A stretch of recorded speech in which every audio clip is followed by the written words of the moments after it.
Hello there, I'm Robert McKay, as I always am. If I ever introduce myself to you as someone else, you'll know I'm telling a big fat hairy lie. I'm going to scooch my chair. Well, I'm going to tilt my camera. There we go. Now I'm not almost cutting the top of my head off. I was just about scalping myself. This is going to be a whiskey review, so I probably should show you the bottle. Nah, you don't need to know what I'm reviewing. Wouldn't that be something? I review whiskey and never tell you what it is. That would just be dumb. This is trying to get it where the lights shine. Well, I'm just going to have to deal with that. Yeah, I'm going to have to deal with that stripe of reflection there. This is Ironroot Assemblage from Ironroot Distillery in Denison, Texas. It is 92 proof. And what do they say? Ironroot Assemblage combines our rich Texas pot still bourbon with elegant column still distilled bourbon from Kentucky and Indiana. It says, distilled in Texas, Kentucky, and Indiana. With Indiana, you can be pretty sure it's coming from MGP, which is the huge distillery that distills all sorts of stuff that all sorts of other people use. That's their big thing. Now, they had some of their own brands and they spun those off together into, I believe it's a subsidiary called Ross and Squibb, and now that is who makes their own brands. But they make a lot of whiskey for a lot of people. Where in Kentucky this is from, I don't know. There are several major distilleries in Kentucky. I believe there's a kind of equivalent of MGP there. The name Kentucky Distillers Group is coming to mind. Whether that's even an actual name, I don't know. I didn't think to look up the mash bill, but since it's 3 different places, that's not so interesting, at least not to me. I got this on the 2nd of January at Total Wine. Cost me $34.99. And I have I'm thinking of something entirely different. However, I can kind of take off on that. I bought this because I have a bottle of Ironroot Harbinger, which is entirely their own juice. And I love it to death. It took a little bit. The finish had to open up some, but that Harbinger is good stuff, and that's why I bought this assemblage. And I think this they used to call it sleight of hand.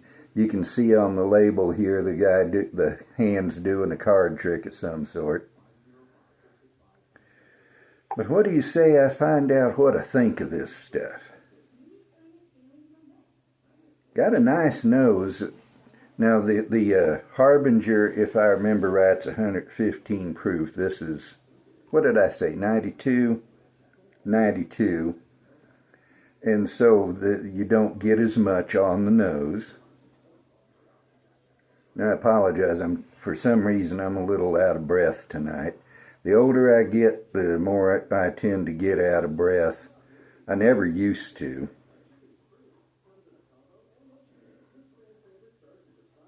There's a little bit of smokiness in there. Some cinnamon, some brown sugar.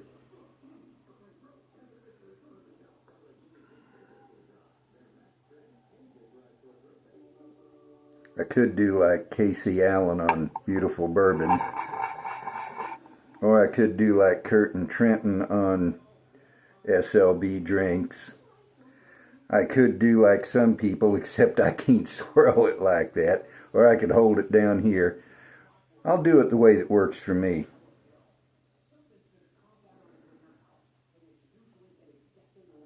There's some alcohol. It's like I say, 92 proof, but there's some alcohol there.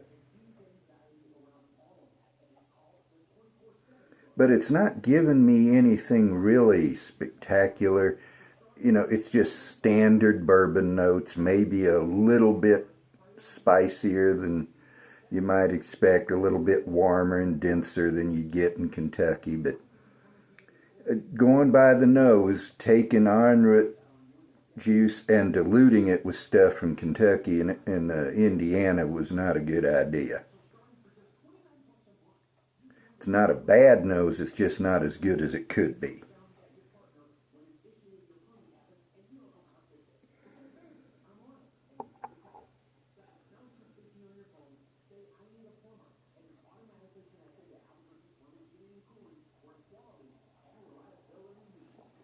Tastes like bourbon.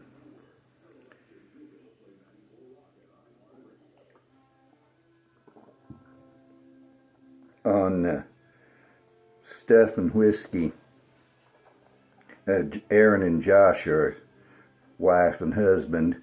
Josh and Aaron are husband and wife. And just a second here. As always, the allergies rise up. But Aaron fairly often, it's not ubiquitous, but she'll fairly often sniff something smells like whiskey. She'll taste it, tastes like whiskey. Of course, she also gets notes like stinky feet. Not in a bad way. I get so tired of that expression, by the way. If it's not bad, don't say it's something bad and then have to apologize for what you said. Although if it does smell like if it really does smell like stinky feet, how can that not be bad? But, this tastes like bourbon. And I didn't even tell you about the mouthfeel.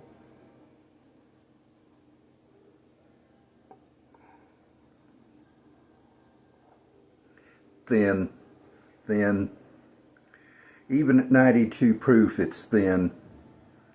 The lower the proof, the less I expect from the mouthfeel, because when you're lowering the proof, you're lowering everything else too. When you dilute the alcohol, you dilute the viscosity, you dilute the taste. And that's why so many of us who've been drinking whiskey a while like proof. Because generally speaking, it's not a universal rule, there are exceptions, but generally speaking, the higher the proof, the less adulteration of the nose and the palate and the finish that there's been. And at a high proof, if you need to or want to, you can put a couple of 3 drops of water in, and just 2 or 3 drops will make a big difference and bring it down to where you want it. But at 92 proof, there's nothing I can do to boost it. I could get some gray neutral spirits, which is a fancy word for vodka, and I could dump it in there and jack the proof up, but I would also be diluting the bourbon that's there. So you can't fix a too low a proof. I'm getting a little bit of honey on the nose, and like everything else, it's not a lot. It's there, but it's not bold, it's not vibrant. It's just there.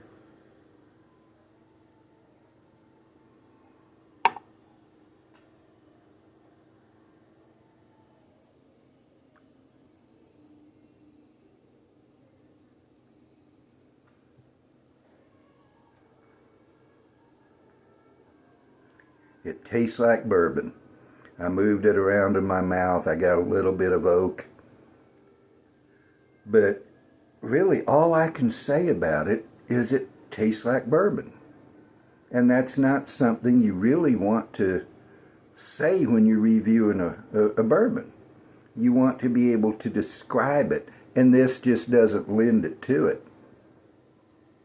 As I say, they made a mistake by diluting their juice with the Kentucky and Indiana stuff.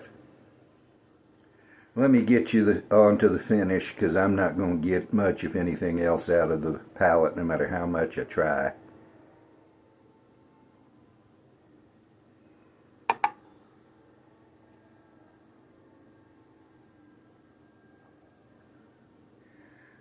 Dirt.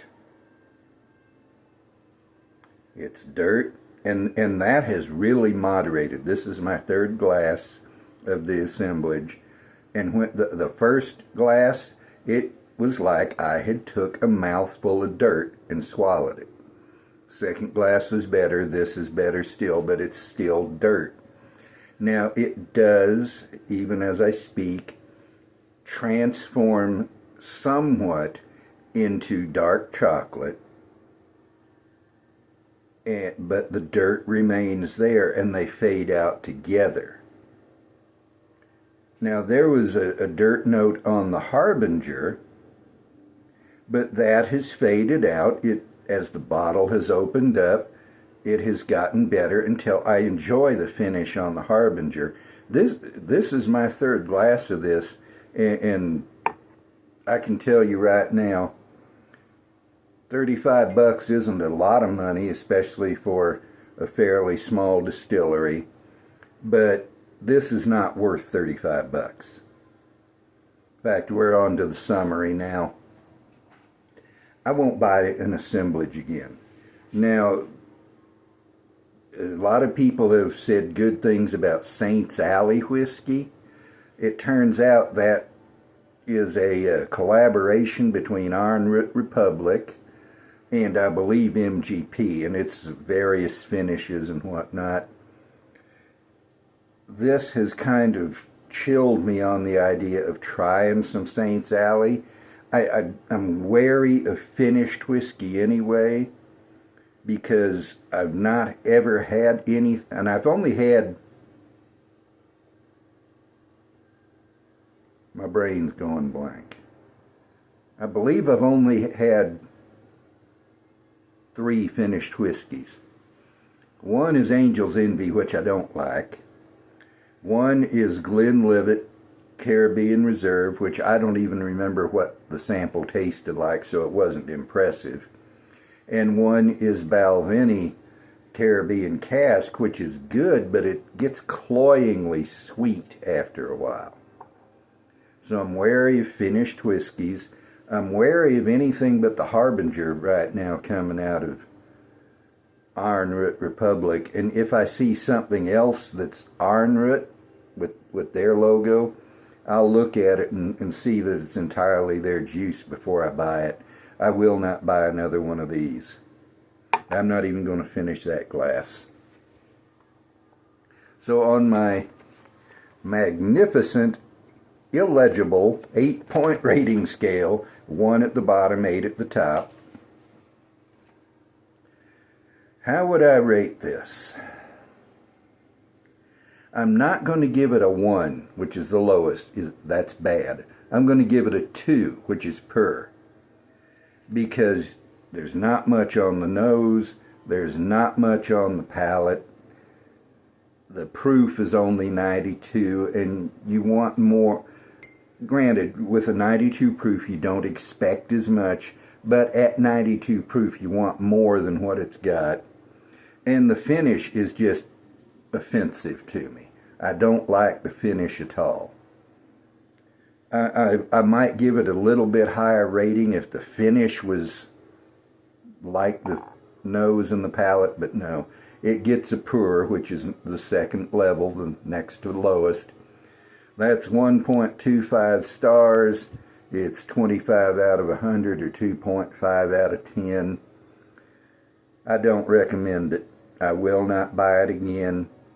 In fact, I think I'm just going to get rid of the bottle and not even try to finish it up. I hate doing bad reviews, but if I'm going to review whiskey, I have to be honest, which means when I don't like something, I still have to review it. I hope you don't mind me giving a negative review here. And if you like this, if you go out and try it and you enjoy it, great. More power to you. I'm happy for you. I wished I was like you. And since I'm not even going to finish the glass, I'll set that aside. I'll use an imaginary glass this time, because this is Texas and I'm an adopted Texan. Hook 'em horns.